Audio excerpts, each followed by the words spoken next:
Saya ingin ngomong sedikit tentang ini. Tarian berputar Darwis, Whirling Darwis. Di tarian ini ada beberapa kunci ajarannya Rumi. Ya kalian lihat kemarin di masjid juga ada. Itu ada rumusnya. Mungkin kalian lihat ini kan semakin muter semakin cepat, semakin lemah semakin cepat. Ada yang tanya kok enggak pusing ya? Enggak. Ada rumusnya. Kalau pengen enggak pusing, yang pertama waktu muter, kepalanya jangan ikut muter. Jangan ikut geleng, jangan ikut ngangguk. Yang kedua jangan merem.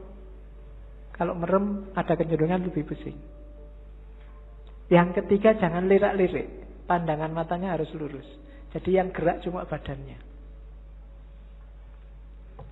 Posisi tangan itu penting. Tangan kanan menunjuk ke atas, tangan kiri ke bawah. Ini menjemput, menunggu hidayah dari Allah. Kalau sudah dapat disebarkan ke bawah.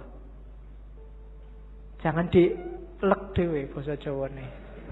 Aja dipek dhewe. Kalau dapat ilmu banyak, kalau dapat yang penting-penting ya disebarkan. Jangan pelit, jangan nunggu diundang dan dibayar baru mau ngajar. Ya. Wong ilmu kamu nggak beli. Saya selalu bilang ilmu itu bukan karena usaha kita, tapi dikasih Allah. Kalau belajar itu kewajiban kita, tapi dapat ilmu atau tidak itu terserah Allah. Makanya kadang-kadang ada mahasiswa kuliah kok ngantuk. Jangan dimarahin, mungkin memang belum rezekinya dapat ilmu dari dosennya. Jadi ini menjemput hidayah, yang ini menyebarkan. Terus mutarnya berlawanan dengan jarum jam, yaitu ada filosofinya. Kayak tawaf itu kan berlawanan dengan jarum jam juga. Ya mungkin filosofinya kalau manut jarum jam itu berarti ikut ritmenya dunia, ikut ritme sehari-hari. Tapi yang spiritual itu ritmenya dibalik. Kita geraknya tidak mendatar tapi ke atas. Saya sering ngasih ilustrasi. Kalau kamu sudah masang mur itu, kamu muternya kan harus berlawanan dari arah jarum jam, baru murnya lepas ke atas.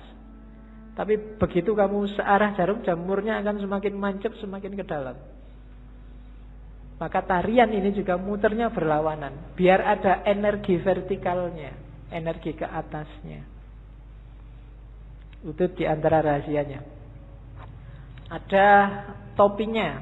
Topi ini kalau di Rumi, topi yang tinggi itu isyarat dari kuburan, makam, nisan.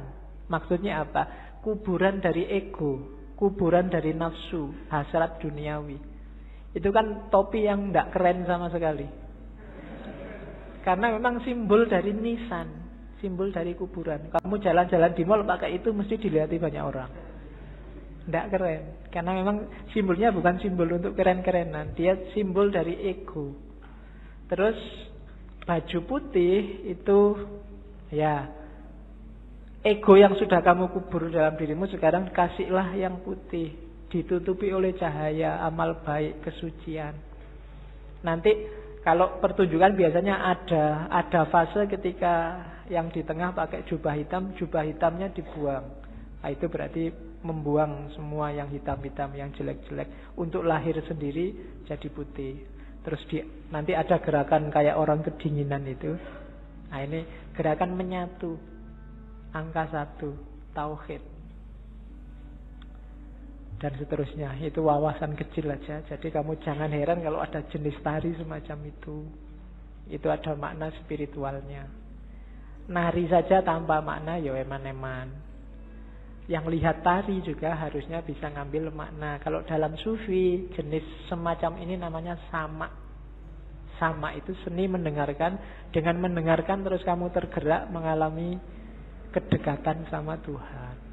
Kan kadang-kadang ada orang yang kalau wiritan sendiri dia susah dekat sama Allah, susah tergetar hatinya. Tapi begitu mendengarkan orang ngaji, mendengarkan lagu-lagu spiritual, itu batinmu tergetar.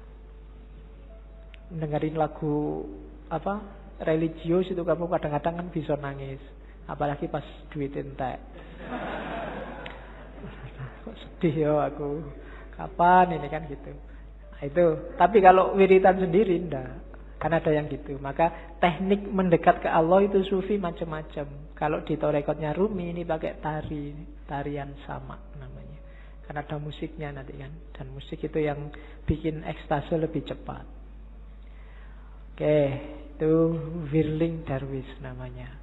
Teori tentang darwis yang berputar.